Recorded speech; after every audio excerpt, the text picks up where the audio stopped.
Hello friends, welcome to MS Sharma academy. UP TET और CTET के लिए अगर आप प्रिपरेशन कर रहे हैं 2026 के लिए तो वीडियो आपके लिए काफ़ी हेल्पफुल रहेगा। आज हम देखेंगे इसका सेकंड पार्ट यानी कि सेकंड जो चैप्टर है। इससे पहले मैंने शिक्षा एवं मनोविज्ञान का पूरा वन शॉट करा दिया है, इसमें 50 क्वेश्चन थे। अगर नहीं देखा तो आप एक बार प्ले लिस्ट बनी हुई है, देख लीजिएगा। आज हम देखेंगे विकास की अवधारणा और अधिगम के साथ संबंध। इसमें जो भी पीवाईक्यू बनते हैं, जितने इफेक्ट हैं, वो सभी को देखेंगे, कवर करेंगे। और मिनिमम 50 क्वेश्चंस का टारगेट रख के चलना है डेली का, क्योंकि आप वीडियो जो है ज़्यादा लंबी ना हो। 10-15 मिनट में आपके 50 क्वेश्चन आराम से हो जाएंगे, ठीक है। उसके बाद में कुछ एग्जाम पॉइंट दिए होते हैं, उनको भी पढ़ना ज़्यादा आवश्यक है, तो मैं लास्ट में करा देता हूँ। चलिए वीडियो स्टार्ट करते हैं। दूसरे चैप्टर है विकास की अवधारणा और अधिगम के साथ उसका संबंध। देखिए, इसमें पहला पॉइंट है अभिवृद्धि और उसकी विशेषताएं, ठीक है। देखिए इसमें क्या है कि पहला क्वेश्चन है शारीरिक अंगों अथवा संपूर्ण जीव की बढ़ोतरी को कहते हैं। तो ऑप्शन नंबर ए से बोलते हैं समृद्धि यानी ग्रोथ। देखिए ग्रोथ और डेवलपमेंट में अंतर क्या है आपको अभी आगे समझ में आएगा इसमें। देखिए ये सभी पीवाईक्यू हैं। अगर आप टेट में केवल पास होना चाहते हैं तो आप सिर्फ पीवाईक्यू कर लीजिए, जितना हो सके पीवाईक्यू कीजिए। मैं अध्यायवार जो चैप्टर वाइज होते हैं सभी करा दूंगा, लेकिन अगर आपको नंबर अच्छे लाना है तो आपको थोड़ा सा अलग मतलब तैयारी करनी पड़ेगी। अगर आप पीवाईक्यू पढ़ लेते हैं तो आप आराम से एग्जाम क्लियर कर सकते हैं, कि इतने सारे क्वेश्चंस हैं एक टॉपिक से, इसमें से क्वेश्चन आना अनिवार्य है। जैसे ग्रोथ और डेवलपमेंट पे एक क्वेश्चन आता ही, ठीक है। देखिए ग्रोथ क्या होता है, जो संपूर्ण जीव की जो बढ़ोतरी होती है शारीरिक अंगों के आधार पे, उसे ग्रोथ बोलते हैं। लेकिन विकास क्या होता है, विकास ये एक सतत प्रक्रिया है जो जन्म से मृत्यु तक चलती है। इसमें किसी व्यक्ति या समाज में होने वाले सकारात्मक परिवर्तन, जिसमें शारीरिक, मानसिक, सामाजिक और भावात्मक पहलुओं में सुधार होता है, शामिल होता है इसमें, ठीक है। तो विकास और इसमें वृद्धि में आप समझ गए होंगे। अब वृद्धि को समृद्धि भी बोलते हैं। नेक्स्ट है सेकंड नंबर क्वेश्चन है लॉरेंस कोहलबर्ग ने नैतिक विकास के सिद्धांत के अनुसार व्यक्ति की किस अवस्था में है जब वह विश्वास करता है कि वर्तमान सामाजिक प्रणाली को सक्रियतापूर्वक बनाए रखने से धनात्मक मानवीय संबंध और सामाजिक वर्ग सुरक्षित रहता है। तो ये जो वाक्यांश बोला है वो किस अवस्था में है, तो ऑप्शन नंबर डी ये होगा सामाजिक क्रय व्यवस्था अभिविन्यास, ठीक है। तो लॉर्ड कोहलबर्ग है, इन्होंने नैतिक विकास का सिद्धांत दिया है। उनके अनुसार ये जो वर्तमान की सामाजिक प्रणाली को सक्रियतापूर्वक बनाए रखने से धनात्मक मानवीय संबंध और सामाजिक वर्ग सुरक्षित रहता है। ये सामाजिक क्रम व्यवस्था अभिविन्यास परंपरागत नैतिकता स्तर का दूसरा सोपान है, ठीक है। उनमें सोपान दिए थे इसमें, अगर आप इसे डिटेल में पढ़ेंगे तो अगर आपके पास बुक हो तो जब पढ़िएगा जरूर। तीसरा क्वेश्चन है बच्चों की लंबाई और वजन में वृद्धि किसका उदाहरण है। तो ये आपका ऑप्शन नंबर बी मात्रात्मक परिवर्तन है, क्वांटिटेटिव चेंजेस हैं, ये ध्यान रखिएगा।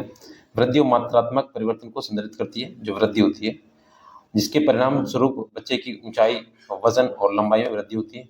जो गुणात्मक परिवर्तन अंगों की बेहतर और संवर्धित कार्य प्रणाली में वृद्धि को संदर्भित करती है। ध्यान रखिएगा मात्रात्मक और गुणात्मक में क्या अंतर है।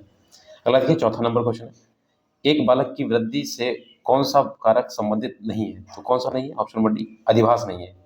देखिए बाकी क्या है, पोषण है, निद्रा है, स्वास्थ्य है, ठीक है। जैसे कि देखिए आपके जो इसमें पोषण, स्वास्थ्य, निद्रा, वंशानुक्रम, वातावरण, लिंग, बुद्धि बालक की वृद्धि से संबंधित कारक है, ध्यान रखिएगा। नेक्स्ट है शारीरिक अंगों अथवा संपूर्ण जीव की बढ़ोतरी को कहते हैं। तो ऑप्शन नंबर ए इसे समृद्धि कहते हैं, इसे ग्रोथ बोलते हैं, इसे ही वृद्धि कहते हैं, ध्यान रखिएगा। जो शारीरिक जिसे माप सकते हैं।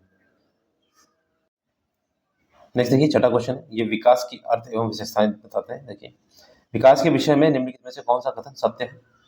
तो ऑप्शन नंबर सी देखिए बच्चों के विकास में बहुत सी सांस्कृतिक विविधताएं होती हैं, ऑप्शन नंबर सी।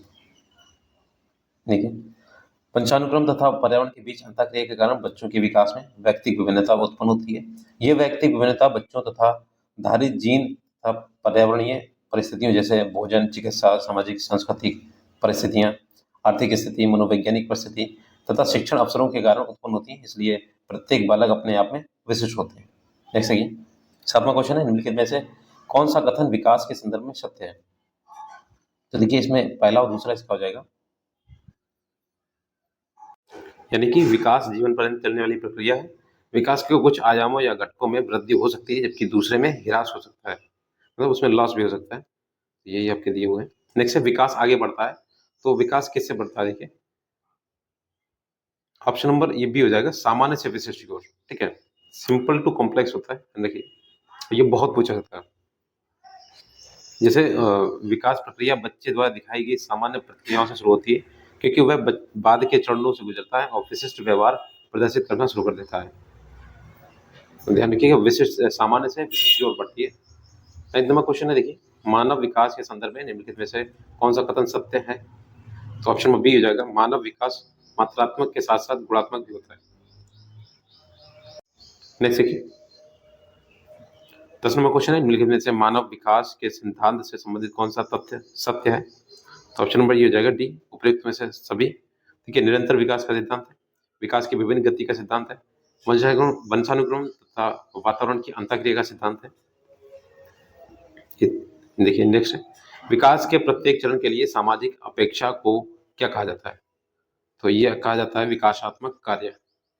ठीक है, विकास एक सार्वभौम प्रक्रिया है जो जीवन से जन्म से लेकर जीरो पर्यंत चलती है, अविराम मतलब चलती रहती है, निरंतर चलती है।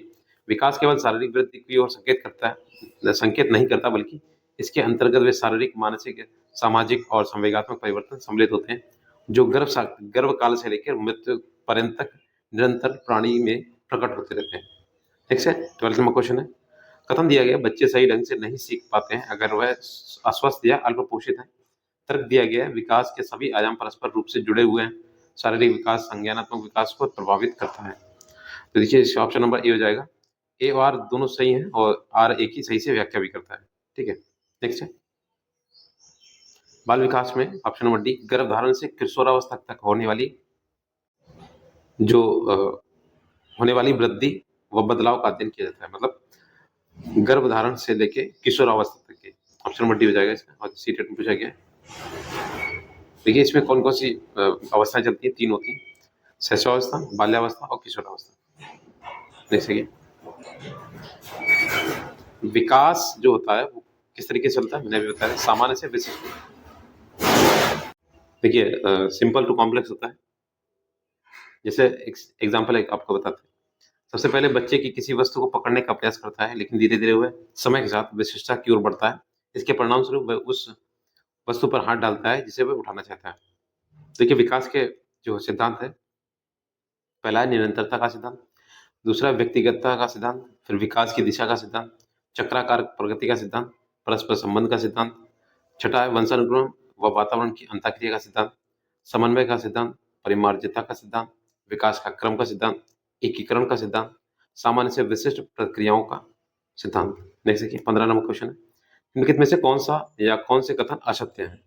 तो ऑप्शन नंबर डी हो जाएगा, केवल एक जो है वो असत्य है। ये समझना जरूरी नहीं है कि प्रत्येक बच्चा अद्वितीय है, जबकि ये समझना बहुत जरूरी है। ठीक है, तो इसमें कौन कौन से आपके देखिए, विकास सार्वभौम या निरंतर चलने वाली प्रक्रिया है, लेकिन प्रत्येक प्राणी का विकास निश्चित नियमों के आधार पर होता है।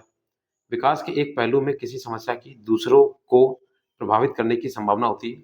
ये एक अनुक्रमिक प्रक्रिया है, बच्चा एक एकीकृत पूर्ण रूप से विकसित होता है, जबकि ये समझना जरूरी नहीं है कि प्रत्येक बच्चा अद्वितीय। ये कथन जो है ऑप्शन नंबर डी गलत है। ठीक है, नेक्स्ट है 16 नंबर क्वेश्चन है, देखिए ऑप्शन नंबर बी, विकास तब होता है या होती है जब परिपक्वता और अनुभव के कारण मनुष्य में क्रमबद्ध या और प्रगतिशील परिवर्तन होते हैं। तो विकास के बारे में बोला गया है, देख देखिए, और विकास क्या होता है आपका, मात्रात्मक एवं गुणात्मक दोनों परिवर्तन सम्मिलित होते हैं, ध्यान रखिएगा। और इसमें विकास के 4 पक्ष होते हैं, शारीरिक, मानसिक, शारीरिक हो गया, सामाजिक हो गया, संज्ञानात्मक, संवेगात्मक। नेक्स्ट देखिए 17 नंबर क्वेश्चन, निम्नलिखित में से कौन सा कथन व्यक्ति के विकास की प्रक्रिया से बारे में सही है? तो ऑप्शन नंबर सी, विकास की प्रक्रिया में सांस्कृतिक विविधताएं होती हैं। अगला देखिए 18 नंबर क्वेश्चन है, बच्चों के विकास की प्रगति को दूसरे बच्चों की तुलना करके सही ढंग से या शुद्धता से, सटीकता से मापा जा सकता है। तर्क दिया गया है विकास का रूप, अनुक्रम एवं विकास की गति सभी बच्चों के लिए सार्वभौम रूप से समान होती है। ऑप्शन देखते हैं इसका, ऑप्शन नंबर डी, ए और आर दोनों गलत है। अब देखिए गलत क्यों है, इसका पूरा एक्सप्लेन करते हैं। विकास, जो बच्चे के विकास की प्रगति को दूसरे बच्चे से तुलना करके सही ढंग से या शुद्धता से, सटीकता से नहीं मापा जा सकता, क्योंकि विकास की प्रक्रिया मात्रात्मक के साथ साथ क्या होती है, गुणात्मक, जो भी पहले बताया था। विकास का स्वरूप, अनुक्रम एवं विकास की गति सभी बच्चों के लिए सार्वभौमिक रूप से समान नहीं होती है, क्योंकि बच्चों के व्यक्तिगत विभिन्नता होती है, इसलिए भिन्न भिन्न बच्चों के विकास की गति, दिशा भिन्न भिन्न होती है। दूसरे शब्दों में कहा जा सकता है कि प्रत्येक बच्चा अपनी गति और अपने ढंग से विभिन्न क्षेत्रों में अपनी वृद्धि व विकास करता है, इसलिए कथन दोनों गलत है। अगला देखिए 19 नंबर क्वेश्चन है, विकास के परिणाम स्वरूप नवीन विशेषताएं और नवीन योग्यताएं प्रकट होती हैं। ये कथन किसने दिया था? तो ऑप्शन में बी, ये हर्लॉक ने दिया था। ठीक है, और मेरिडिथ के अनुसार कुछ लेखक अभिवृद्धि का प्रयोग केवल आकार की वृद्धि के अर्थ पे करते हैं और कुछ विकास का भेदीकरण या विशिष्टीकरण के अर्थ में करते हैं। देख सकते हैं 120 नंबर क्वेश्चन है, देखिए बहुत बार पूछा गया, निम्नलिखित में से कौन सा कथन सत्य है? देखिए ऑप्शन नंबर सी, विकास एक सतत प्रक्रिया है, बहुत पूछा जाता है ये क्वेश्चन। ठीक है, देख सकते हैं विकासात्मक परिवर्तन 21 नंबर, तो ऑप्शन नंबर डी हो जाएगा, वंशानुगत कारकों और पर्यावरणीय प्रभाव की परस्पर क्रिया है आपका विकासात्मक परिवर्तन। देख सकते हैं विकास में वृद्धि से तात्पर्य क्या है? तो ऑप्शन नंबर डी, आकार, सोच, समझ और कौशल में वृद्धि। अगला देखते हैं, तीसरा पॉइंट है परिपक्वता का अर्थ एवं अधिगम के संबंध। तो 23 नंबर क्वेश्चन देखिए, बी है, एक 10 से 12 महीने की परिपक्वता में बच्चा पहला कदम चलने लगता है। देखिए इतना डीप में क्वेश्चन पूछता है पूछने को। देखिए 10 से 12 महीने की परिपक्वता में बच्चा पहला कदम चलने लगता है। कुछ बच्चे तेज होते हैं जो 9 महीने में चलना शुरू कर देते हैं, जबकि अन्य को 14 महीने लगते हैं। 11 से 14 माह की आयु के बच्चे बिना किसी सहारे के चलना शुरू करते हैं। 16 से 18 माह के होने पर चलते हुए किसी मेज या कुर्सी के साथ धकेलने लगते हैं। नेक्स्ट है 24 नंबर क्वेश्चन, निम्नलिखित में से कौन सीखने का अर्जन नहीं है? तो ऑप्शन नंबर सी, परिपक्वता सीखने का अर्जन नहीं। देखिए जो आनुवंशिक विन्यास के पूर्व निर्धारित रूप में प्रकट होने की प्रक्रिया परिपक्वता कहलाती है। परिपक्वता विकास की एक सतत प्रक्रिया है, ध्यान रखिएगा। अगला देखते हैं, विकास को प्रभावित करने वाले कारक परिवार, समुदाय, विद्यालय और संचार माध्यम, इनसे संबंधित जो भी फैक्ट है देखते हैं। उन बच्चों के अकादमिक प्रदर्शन और बौद्धिक क्षमताओं में धीरे धीरे सुधार आता है जो वंचित परिवेश को छोड़कर समृद्धि परिवेश में प्रवेश करते हैं। उपयुक्त तर्क मुख्य रूप से विकास की निम्नलिखित में से किस बहस की ओर इशारा करता है? कि इस तरीके से क्वेश्चन पूछे जाते हैं।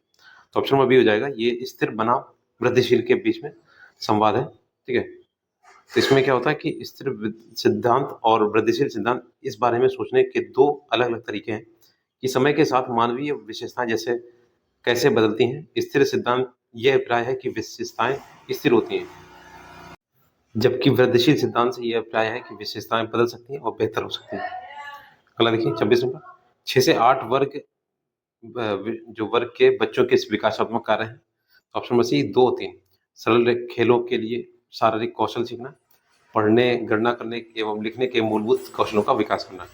2 शब्द नहीं बोल पाते। 6 से 8 वर्ष के वर्ग देखना है। इसमें क्या होता है, 6 से 8 वर्ष आयु के जो बच्चे होते हैं, इसमें आत्मविश्वास और योग्यता की भावना विकसित हो जाती है। नेक्स्ट है, विकास जो है निम्न में से किस पर निर्भर होती है? तो ऑप्शन नंबर डी, तीनों पे होती है। अनुवांशिक बनावट, भौतिक और सामाजिक सांस्कृतिक कारक, तीनों पे होती है। अगला देखते हैं, ये दिया गया है, पढ़ सकते हैं। नेक्स्ट है, पालन पोषण की प्राधिकारी शैली किस पर आधारित है? तो ऑप्शन नंबर डी, जब संभव हो तब बच्चे के साथ साझेदारी से निर्णय लेना चाहिए। नेक्स्ट है, देखिए सीटेट में थोड़ा लेंथी क्वेश्चन पूछता है, लेकिन टेट में जो होता है, टेट में जो है वो फैक्ट के आधार पर क्वेश्चन पूछता है, तो आपको जितना हो सके फैक्ट याद कीजिए। अगर आप सीटेट पढ़ना चाहते हैं तो सीटेट भी पढ़ लीजिए।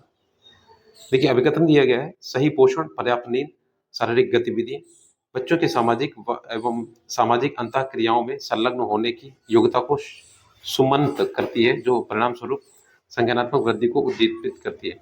कारण क्या दिया गया, विकास के सभी पहलू अंतर संबंधित होते हैं और एक दूसरे को प्रभावित करते हैं। तो 29 का देखिए ऑप्शन नंबर हो जाएगा ये वाला, ए और सही है, और एक की सही व्याख्या भी करता है। नेक्स्ट देखिए, बच्चों के व्यक्तिगत के सौहार्दपूर्ण विकास के लिए माता पिता को क्या चाहिए? तो 30 का देखिए ऑप्शन नंबर सी, घर में अनुकूल वातावरण प्रदान करना, ऑप्शन नंबर सी हो जाएगा। ठीक है, इसमें काफी बड़ा लेख लिखा हुआ है, देख सकते हैं। वृद्धि एवं विकास को प्रभावित करने वाले कारक, ऑप्शन नंबर डी हो जाएगा उपरोक्त सभी। देखिए इसमें आपके जो प्रभावित करने वाले कारक हैं, वंशानुक्रम है, पौष्टिक भोजन है, आनुवंशिकता है, भौतिक दशाएं हैं, सामाजिक सांस्कृतिक दशाएं जैसे समाज, परिवार, विद्यालय और संस्कृति इत्यादि। नेक्स्ट है, विकास की अवस्थाएं क्या है? तो 32 क्वेश्चन देखिए। जीन पियाजे के अनुसार बच्चे अमूर्त संक्रियात्मक अवस्था में क्या करते हैं? देखिए ऑप्शन नंबर सी हो जाएगा इसका। देखिए निगमात्मक तर्क प्रतिज्ञप्ति चिंतन करने में समर्थ, ये प्रकल्पित निगमात्मक तर्क और प्रतिज्ञप्ति चिंतन करने में समर्थ, यहाँ थोड़ा सा डिटेल में कहते हैं। पियाजे के अनुसार अमूर्त संक्रियात्मक अवस्था चौथी अवस्था है जो लगभग 11 वर्ष से आरंभ होती है और वयस्कावस्था तक चलती है। इस अवस्था में बालक का चिंतन अधिक मूर्त, अधिक क्रमबद्ध, लचीला और तार्किक हो जाता है। पियाजे के अनुसार इस अवस्था में बच्चे वैज्ञानिक को की तरह सोचते हैं और वे निगमात्मक तर्क का प्रयोग समस्या हल करने में करते हैं, अर्थात वे समस्या के संभावित उत्तरों का परीक्षण करके बेहतर संभावित उत्तर को निष्कर्ष के रूप में खोजते हैं। नेक्स्ट है 33 नंबर क्वेश्चन। वह कोई उद्देश्य निश्चित क्षण नहीं होता जब कोई बच्चा मध्य बाल्यावस्था या किशोरावस्था में प्रवेश करता है, तो कारण क्या देगा? विकास प्रकृति में निरंतर होता रहता है। देखिए यहाँ पे विकल्प सही करना है। ऑप्शन नंबर ए आर्य की सही व्याख्या करता है और ए और दोनों सत्य हैं। ठीक है, देखिए विकास के तात्पर्य अंगों के बेहतर और बढ़ते हुए कार्य के लिए संरचना में वृद्धि के होने से है। यह एक व्यापक और सतत प्रक्रिया है। इस प्रकार वह कोई उद्देश्यात्मक निश्चित क्षण नहीं होता है जब कोई बच्चा मध्य बाल्यावस्था या किशोरावस्था में प्रवेश करता है, क्योंकि विकास की प्रकृति निरंतर चलने वाली जो प्रक्रिया है। विकास प्रक्रिया में नई विशेषताओं का समावेश होता है, पुरानी विशेषताएं गायब हो जाती। मनोविज्ञान के ने विकास इन परिवर्तनों और गुणों को और विशेषताओं की क्रमिक और नियमित उत्पत्ति कहा है। नेक्स्ट देखिए 34 नंबर क्वेश्चन है। जीन पियाजे के सिद्धांत के अनुसार किस चरण में बच्चे प्रतीकात्मक खेल करने में सक्षम हो जाते हैं परंतु उनकी सोच मूर्त वस्तुओं तक ही सीमित हो जाती है बजाय अमूर्तता के? तो देखिए इसका ऑप्शन हो जाएगा सी वाला। सी आपका हो जाएगा मूर्त संख्यात्मक अवस्था, जो कॉन्क्रीट ऑपरेशनल स्टेट होती है उसमें। यहाँ पर देखिए जीन पियाजे के सिद्धांत के अनुसार मूर्त संक्रियात्मक अवस्था में बच्चे प्रतीकात्मक खेल करने में सक्षम हो जाते हैं परंतु उनकी सोच मूर्त वस्तुओं तक ही सीमित होती है बजाय अमूर्तता के। मूर्त संक्रियात्मक अवस्था पियाजे के संज्ञानात्मक विकास के सिद्धांत की तीसरी अवस्था है। इस चरण में बच्चे संख्या बोध, क्षेत्र, मात्रा और अभिविन्यास के संरक्षण की क्षमता हासिल करते हैं। बच्चे वस्तुओं और घटनाओं के बारे में तार्किक रूप से सोचना शुरू कर देते हैं तथा संज्ञानात्मक क्षमता के रूप में प्रतिवर्तिता, संचालन, संक्रामकता की अवधारणा को प्राप्त करते हैं। नेक्स्ट है 35 नंबर। देखिए विकास की कौन सी अवस्था में व्यक्ति मूर्त अनुभवों से परे चले जाते हैं और अमूर्त एवं अधिक तार्किक रूप से सोचने लगते हैं? ऑप्शन नंबर डी हो जाएगा औपचारिक संक्रियात्मक अवस्था, यानी फॉर्मल ऑपरेशनल स्टेट में। ठीक है, ये 11 वर्ष से ऊपर की बात की अवस्था है। नेक्स्ट है 36 नंबर। विकासात्मक कार्य किसने प्रचलित किया था? ऑप्शन नंबर बी हैविंगर्स्ट ने किया था। इसमें देखिए आपके हैविंगर्स्ट ने 6 अवस्थाएं बताई हैं। शैशवावस्था और प्रारंभिक जीवन जो जन्म से 5 साल तक है, मध्य बाल्यावस्था 6 से 12, किशोरावस्था 13 से 18, प्रारंभिक वयस्कता 19 से 30 वर्ष की आयु, मध्य युग 30 से 60 और बाद में परिपक्वता से 60 साल उम्र के बाद। नेक्स्ट है गर्भावस्था की विशेषताएं देखते हैं। तो 37 नंबर क्वेश्चन है, गर्भधारण से लेकर जन्म तक की अवस्था को क्या कहा जाता है? इसे बोलते हैं ऑप्शन नंबर ए, इसे प्रसव पूर्व काल कहा जाता है, गर्भधारण से लेकर जन्म तक की अवस्था को। अब देखिए इसमें जो अवस्थाएं हैं 3 भागों में बांटा गया है। जन्म से पूर्व अवस्था की जो दृष्टि से बांटा गया है। डिंबावस्था गर्भाधान से 2 सप्ताह, इस अवस्था में गर्भस्थ जीव अंडे के आकार का होता है जिसमें युग्मनज यानी जायगोट कहते हैं। फिर होता है भ्रूणावस्था, जो आपके तीसरे सप्ताह से दूसरे माह के अंत तक ये किसी समय होता है इसका। फिर तीसरा है गर्भस्थ शिशु की अवस्था यानी फेटल स्टेज होती है तीसरे माह के प्रारंभ से जन्म लेने के समय तक। अगला देखिए 38 नंबर क्वेश्चन, निम्नलिखित में क्या जन्म से पूर्व होने वाले विकास और नकारात्मक रूप से प्रभावित नहीं करता है? ऑप्शन नंबर बी व्यायाम। देखिए इसमें व्यायाम नहीं करता, बाकी कैफीन, शराब, विकिरण ये सब प्रभावित करने वाले नकारात्मक प्रभाव हैं। देखिए नेक्स्ट है शैशवावस्था की विशेषताएं देखते हैं। 39 नंबर, बच्चों में भाषा का विकास एक निश्चित क्रम में होता है। तो कौन सा होता है? देखिए आपने पढ़ा होगा सुबोपली। ठीक है, एक ट्रिक है सुनना, बोलना, पढ़ना, लिखना, तो इसे सुबोपली इस तरीके से आप कर सकते हैं, कभी गलत नहीं हुआ। देखिए देख सकते हैं 40 नंबर क्वेश्चन है, जब कुछ बच्चे 12 महीने की उम्र में बड़बड़ाना और 2 शब्दों का वाक्य बोलना शुरू कर देते हैं, अन्य 20 महीने की उम्र तक ऐसा नहीं करते हैं। कारण क्या देखिए, विकासात्मक प्रतिमान केवल सांकेतिक है और व्यक्तिगत बच्चों का विकास काफी भिन्न हो सकता है। तो इसका ऑप्शन नंबर जाएगा बी वाला। आर और ए दोनों सत्य हैं और ए आर की सही व्याख्या भी करता है। ठीक है, चलो देखिए नेक्स्ट है, समीपस्थता सिद्धांत कहता है कि शैशवावस्था में जो प्रॉक्सिमल डेवलपमेंट होता है वो कहता है कि अ, अंग हाथों और पैरों की तुलना में तेजी से बढ़ते रहते हैं। जो अंग हाथ जो है आपका पैरों की तुलना में अधिक। ठीक है, मानव विकास शरीर से केंद्र से बाहर की ओर होता है। प्रॉक्सिमल डेवलपमेंट बोलते हैं इसे, केंद्र से बाहर की ओर होगा जिस तरीके से, इस तरीके से होगा। ये समीपस्थ विकास का सिद्धांत है जो विकास की दिशा का भी वर्णन करता है। इसका मतलब यह है कि रीढ़ की हड्डी शरीर के बाहरी हिस्सों में पहले विकसित होगी, बच्चे की भुजाएं एवं अंग हाथों और पैरों से पहले विकसित होंगे और हाथ तथा पैर की अंगुलियां और पैर की मांसपेशियां ठीक मोटर निपुणता में प्रयुक्त का विकास सबसे बाद में होता है। गलत है। 42 नंबर है, गाल को छूने पर सिर को घुमाना एवं मुख खुलना नवजात शिशुओं में उपस्थित किस प्रकार के प्रतिवर्त के अंतर्गत आता है? ऑप्शन नंबर ए रूटिंग कहलाता है इसे। ठीक है, नेक्स्ट है, बच्चे तकरीबन इस आयु में सहकर्मी समूह प्रभाव का अनुभव करना शुरू कर देते हैं। तो ऑप्शन नंबर सी 3 वर्ष में। नेक्स्ट है 44 नंबर, विकास का वह चरण जब कोई जीव सबसे तेजी से किसी विशेष कौशल या विशेषता को प्राप्त कर सकता है, क्या कहलाता है? तो ऑप्शन नंबर ए संवेदनशील अवधि बोलते हैं इसे, सेंसिटिव पीरियड। नेक्स्ट है 45वां क्वेश्चन है, अभिकथन दिया गया, भाषा विकास केवल शैशवावस्था के दौरान होती है और इसलिए केवल शैशवावस्था तक ही उपयुक्त उद्दीपन प्रदान करना चाहिए।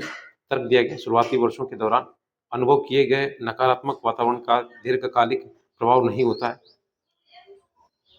तो इसका ऑप्शन नंबर डी हो जाएगा। ए और दोनों गलत है। देखिए कैसे, भाषा विकास केवल शैशवावस्था के दौरान नहीं होती, अपितु ये शैशवावस्था, बाल्यावस्था, किशोरावस्था के दौरान संपन्न होती है। बालक को सर्वप्रथम भाषा का ज्ञान परिवार से होता है। भाषा का विकास भी विकास के अन्य पहलुओं के लाक्षणिक सिद्धांतों के अनुसार होता है। ये विकास परिपक्वता तथा अधिगम दोनों के फलस्वरूप होता है।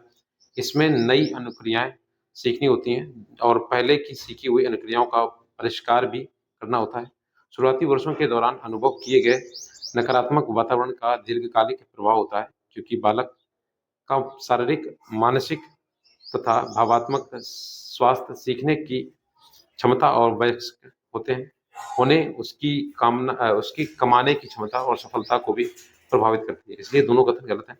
46वां क्वेश्चन देखिए, बालक को किस आयु तक शिशु कहा जाता है?